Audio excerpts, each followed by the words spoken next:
طب انت ليه بتبكي يا أمي؟ نورت الدنيا كلها. خلاص بنبكي من اي حاجه كده، دموعنا قريبه.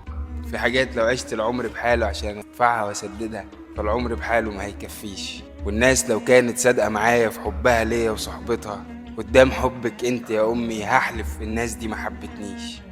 انا لما كبرت عرفت الناس على حقيقتها، وعرفت ازاي كنت بتحميني من الدنيا، وكنت بتتوجع عشان اضحك وتقولي مفيش.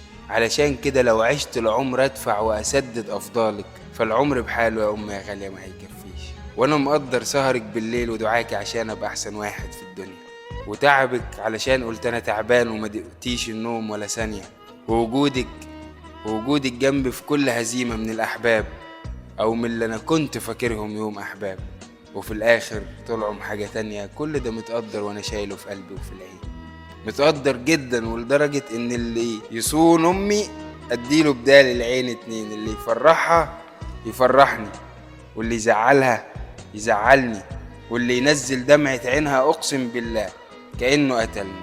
علشان كده لو حبيت انك تكرمني او لو حبيت انك تاخد قلبي وروحي وعيني ودمي، عامل امي معاملة جميلة.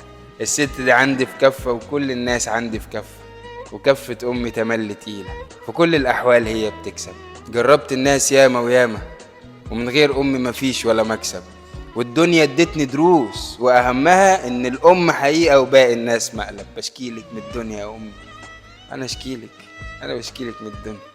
خفيف انت بقى يا امي، واقول لك هختار اللي هاخدها يا امي يكون طبعها زي طباعك، واحده بتستحمل وصبوره، تفرح لو شافت اني بطيعك، تفرح لو شافت اني بطيعك وان انا موجود رهن صباحك. واحده تكون بنت حلال واصول زيك بالظبط، بتراعي ربنا في غياب جوزها وتكون جنبه لما يعوزها، وتراعي الدنيا واحوالها مش تقلب بوزها. انا ما احبش واحده تقلب بوزها. حكي بقى. حكي حكي يا أمي. يديك الصحة.